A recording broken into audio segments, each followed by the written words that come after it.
Hello students, welcome और welcome back to my channel. जैसे कि आपको पता है, हमने इंडियन इकोनॉमी की क्लासेस स्टार्ट करी हुई हैं, जिसमें हमने Indian economy on the eve of independence topic start किया हुआ है। इसका फर्स्ट पार्ट हम ऑलरेडी कवर कर चुके हैं, जिसमें हमने पढ़ा था colonial exploitation of India under the British rule और basic features of the Indian economy on the eve of independence. Sector, अपने इंडस्ट्रियल सेक्टर, फॉरेन ट्रेड, इन सब पे क्या इम्पैक्ट पड़ा था और हम देखने वाले हैं डेमोग्राफिक प्रोफाइल क्या थी during British rule, occupational structure क्या था on the eve of independence, infrastructure on the eve of independence. आज हम ये कवर करेंगे और इसी के साथ हमारा Indian economy on the eve of independence वाला टॉपिक कवर हो जाएगा। तो चलो अब हम स्टार्ट करते हैं।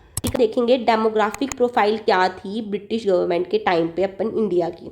अब बर्थ रेट और डेथ रेट था वो बहुत ज़्यादा हाई था। अगर बर्थ रेट और डेथ रेट बहुत ज़्यादा हाई है, इसकी मतलब क्या है कि अगर डेथ रेट हाई है तो हमारी फैसिलिटीज़, हेल्थ फैसिलिटीज़ बहुत कम है, पावर्टी है, इसकी वजह से लोग मरे जा रहे हैं, है ना।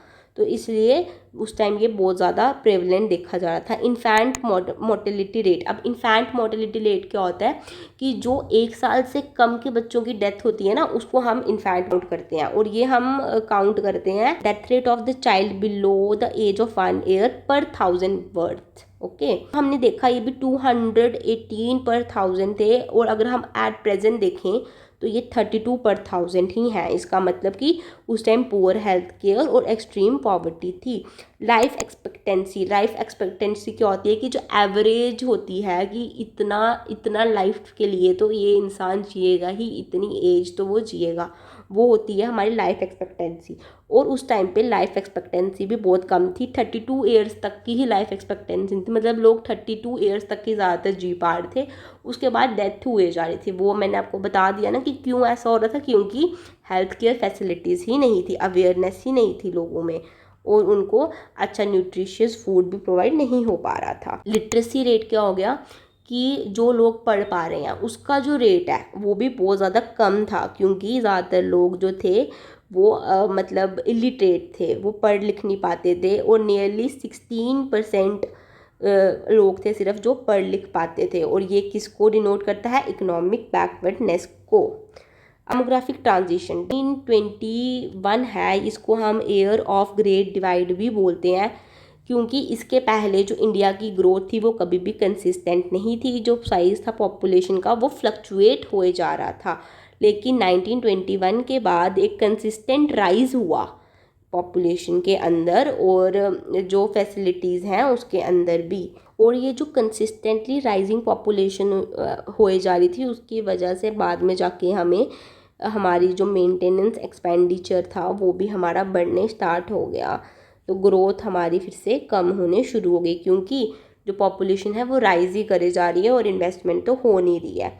Occupational structure on the eve of independence. अब ऑक्यूपेशनल स्ट्रक्चर मतलब लोग कौन से काम कर रहे थे। मैंने आपको बताया कि ज़्यादातर लोग किस में इंडल्ज हुए थे, एग्रीकल्चर में इंडल्ज हुए थे। अर्ली 72.7% जो है वो एग्रीकल्चर में लोग काम कर रहे थे, और सिर्फ 9% ऑफ पीपल जो थे वो इंडस्ट्री में, मैन्युफैक्चरिंग इंडस्ट्रीज़ में काम कर रहे थे। अनबैलेंस ग्रोथ थी। अनबैलेंस ग्रोथ क्यों थी? क्योंकि ज़्यादातर लोग एग्रीकल्चर सेक्टर में काम कर रहे हैं और मैन्युफैक्चरिंग सेक्टर में लोग कम काम कर रहे हैं, उसकी वजह से अनबैलेंस ग्रोथ हमने देखी।